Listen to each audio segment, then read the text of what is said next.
Kenapa YouTuber pemula ada yang ditolak monetisasi? Kenapa YouTuber yang sudah dimonetisasi tapi malah terkena dolar kuning? Jawabannya, saya yakin itu semua karena kreator tersebut tidak memahami kebijakan tertentu yang sudah ada di YouTube, terutama tentang seputar monetisasi, atau bisa dikatakan tidak memahami cara kerja iklan di YouTube itu seperti apa. Nah, disinilah saya akan membahas lebih rinci lagi bagaimana sih cara kerja iklan di YouTube agar kita sebagai pemula bisa terhindar dari apa yang selama ini kita takutkan di YouTube ini. Simak selengkapnya. Assalamualaikum warahmatullahi wabarakatuh. Balik lagi bersama Bang Metrik. Seperti biasa di awal-awal doa yang berulang-ulang, yang itu pasti ijabah buat kalian masuk video ini, yang subscribe dan yang like serta berkomentar. Saya doakan semoga sehat selalu, sukses dan berkah. Amin. Untuk cara kerja iklan di YouTube itu ada 3 peran kunci penting, yaitu yang pertama adalah kreator, yang kedua adalah penonton, dan yang ketiga adalah advertiser atau pengiklan. Nah, ketiga hal ini saya akan gunakan ilmu suruput. Masih tahu nggak ya teman-teman tentang arti dari ilmu suruput yang pernah saya kembangkan, yang pernah saya bahas pada video yang ini nih ya? Atau mungkin teman-teman belum pernah melihatnya dan tidak memahami apa arti dari suruput tersebut.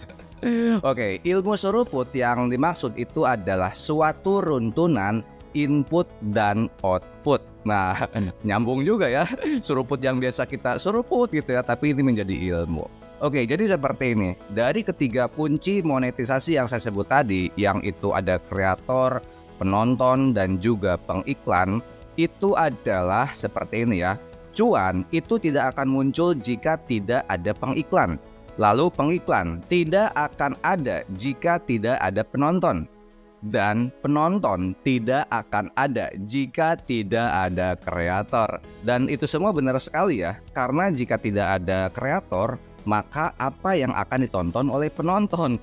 Dan juga kalau nggak ada penonton, ya artinya nanti video kita ataupun channel kita nggak akan dimonetisasi. Nah, kalau nggak dimonetisasi, ya artinya nggak akan ada iklan. Nah, itu ilmu suruput yang saya maksud ya. Ada inputnya, ada juga outputnya secara berurutan.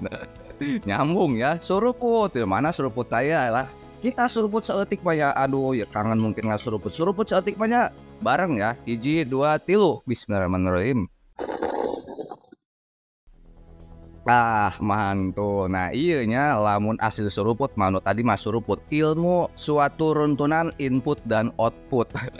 Nyambung juga ya.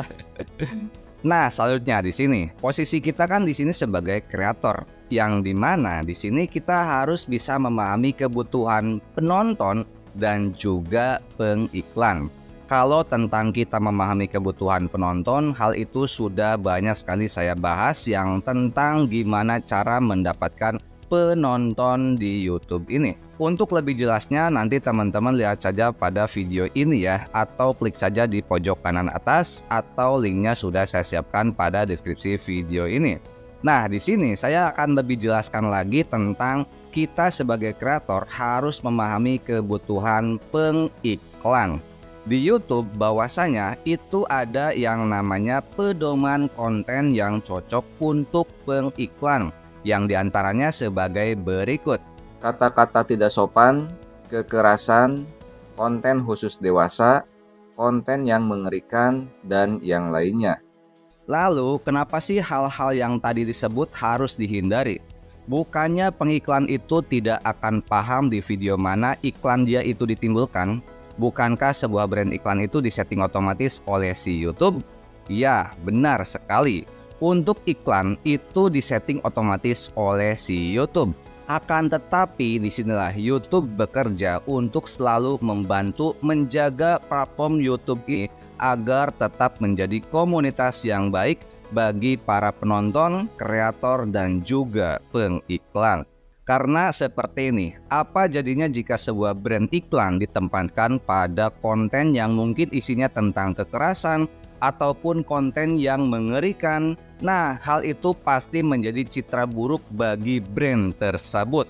Seperti yang dikatakan oleh YouTube-nya, nah di sini YouTube-nya menjaga brand iklan itu selalu aman. Yang ini langsung dari YouTube-nya ya. Saya langsung berikan dalilnya dari YouTube. Waduh, ini bahasanya dalil, udah kayak ceramah aja ya. Nggak apa-apa ya, ini biar membuktikan bahwasanya apa yang saya katakan di sini itu tidak mengada-ngada. Atau bisa dikatakan ya benarlah valid langsung dari sumbernya, yaitu di sini tentang cara kerja iklan. Nah, di sini ada kalimat tentang aman untuk brand. Selanjutnya, jika kita sudah memahami cara kerja iklan YouTube tentang pedoman konten yang cocok untuk pengiklan yang tadi saya bahas, saat inilah di sini kita harus memahami cara kerja iklan pada video kita, baik itu pada video reguler, video short ataupun video live streaming. Yang pertama, cara kerja iklan pada video reguler. Untuk iklan pada video reguler, kita bisa mengaktifkan atau menonaktifkannya pada YouTube Studio kita. Jika kita mengaktifkan iklan pada video kita yang durasinya itu di bawah 8 menit, nah maka kita hanya diberikan iklan di awal durasi dan juga di akhir durasi. Atau bahasa YouTube-nya itu adalah iklan pre-roll dan post-roll. Lalu jika durasi video kita itu di atas 8 menit, maka kita akan mendapatkan tambahan iklan yang ditempatkan di pertengahan durasi video kita. Atau bahasa YouTube-nya itu adalah mid-roll. Khusus untuk penempatan iklan mid-roll ini, kita bisa setting lebih dari satu iklan di tengah-tengah durasi video kita. Baik itu kita bisa setting secara manual ataupun secara otomatis. Jika dengan manual, kita bisa geser-geser aja bar ini ya di durasi yang kita inginkan. Dan jika kita ingin setting secara otomatis, kita klik saja yang ini, itu adalah tempatkan otomatis. Yang kedua, cara kerja iklan pada video short.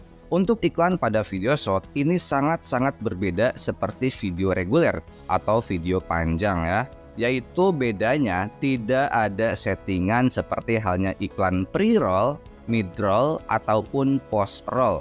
Bahkan untuk video short ini mengaktifkan iklannya itu otomatis ya. Kita tidak bisa menonaktifkan iklan pada video short. Jadi itu sudah otomatis disetting oleh si YouTube, artinya aktif ya ketika kita sudah menguploadnya. Lalu ini yang ketiga, cara kerja iklan pada video live streaming. Untuk iklan pada video live streaming memenuhi syarat untuk iklan pre-roll yaitu di awal ya, lalu mid-roll ataupun durasi iklan di tengah ataupun display ads. Kita dapat mengaktifkan monetisasi video live streaming tersebut melalui ponsel ataupun pada tampilan kontrol saat live streaming. Nah, dari ketiga tipe video di YouTube itu cara kerja iklannya berbeda-beda. Kita tinggal ikuti saja mana cara yang sesuai dengan isi konten pada channel kita. Lalu ini yang sering menjadi hal awam bagi masyarakat sekitar ya tentang melihat YouTuber ya di YouTube ini, yaitu adalah seperti ini katanya. YouTube yang menggaji para YouTuber. Padahal yang menggaji YouTuber saat ini itu adalah pengiklan. Pengiklan bayar untuk mengiklankan produknya melalui Google Ads. Nah, nanti hasil dari pengiklan itu akan dibagi dua kepada kreator dan juga kepada YouTube.